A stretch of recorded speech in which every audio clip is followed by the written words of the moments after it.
Good morning, YouTube. The Rev here. Time for a cup of coffee with Jesus. Some good Peruvian this morning. Some good coffee.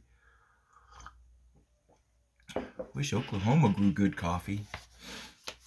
Hey, I want to talk to you guys today about something that's made a keen observation.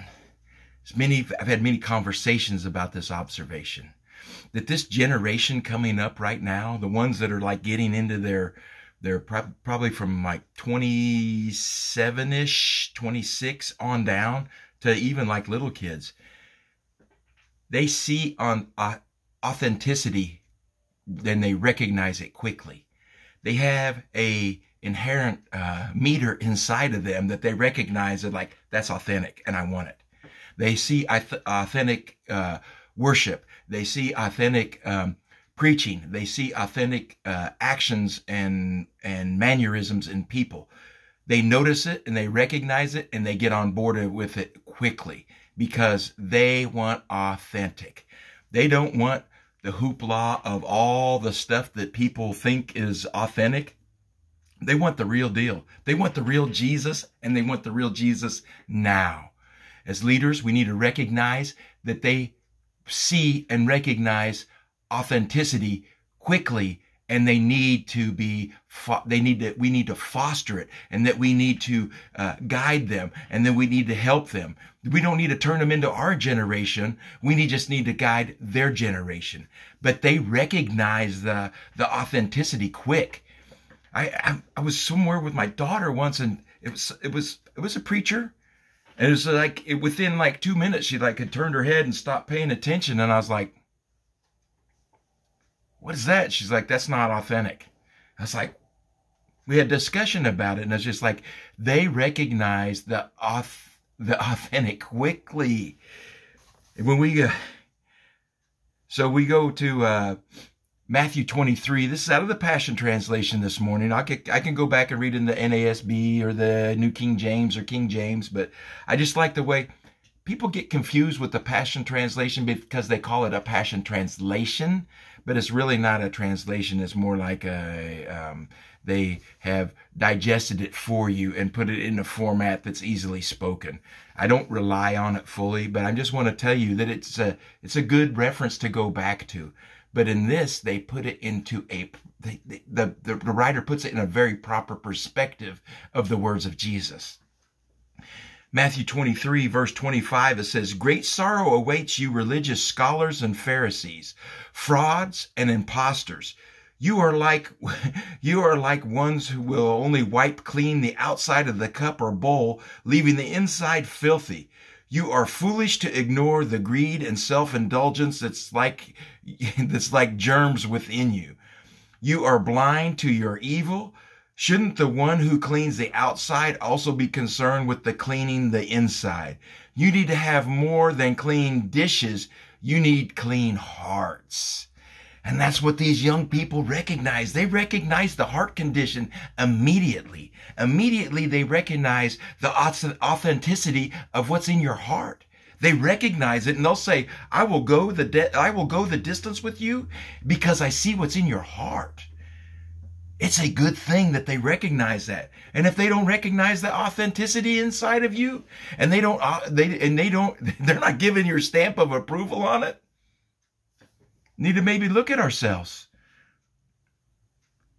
Jesus is telling us it's not about your outward appearance. It's not about how you're dressed. It's not about your priestly robes. It's not about your lengthy prayers. It's not about any of that. It's about the authenticity that's inside your heart. Because you're not fooling Jesus, and you're definitely not fooling the younger generation. They recognize authenticity quickly. We have the stamp of approval of Christ upon us. And as you produce the word out of your mouth and you produce the things of the kingdom, it needs to be recognized authentically by all generations. I'm going to go Jesus goes on and says, great sorrow awaits you, religious scholars and Pharisees, frauds and impostors.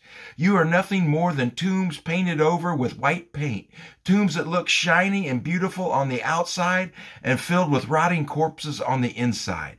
Outwardly, you masquerade as righteous people, but inside your hearts are full of hypocrisy and lawlessness. See, Jesus called it all out. He called it all out, and he says, you best be authentic. Authentic on the inside and authentic on the outside. How our appearance is, how we appear to other peoples, matters little if our hearts are not in the right mindset. And they are not in the mindset and the heart of Christ.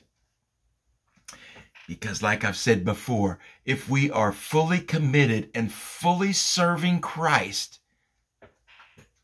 everybody else will be served, because it's out of our overflow that people are served.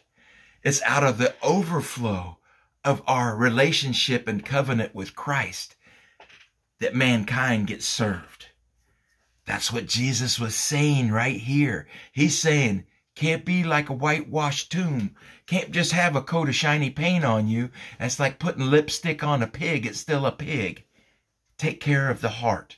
Take care of your heart issues. Take care of the things that people call you an imposter, a fraud, a hypocrite. And people say those things because your heart condition doesn't match your outward appearance. And the younger generation today, I'm telling you, they recognize authentic instantly. It's our job. It's our job to guide. It's our job to lead. But we lead as servants. And as we lead as servants, serving Jesus. Always. First and foremost, it's always Jesus. Always been about Jesus. Always will be about Jesus. And it's Jesus, Jesus, Jesus. Because he's always pointing at the Father. He always points to the Father. I love you guys. And why I love you guys is because I love Jesus. And Jesus loves you, so therefore I love you, and there's nothing you can do about it. So you guys have a great day. Being real and authentic and not a fraud, not an imposter, but the real deal. You guys are amazing. Go be the one with the heart of Jesus today. See you soon. Goodbye.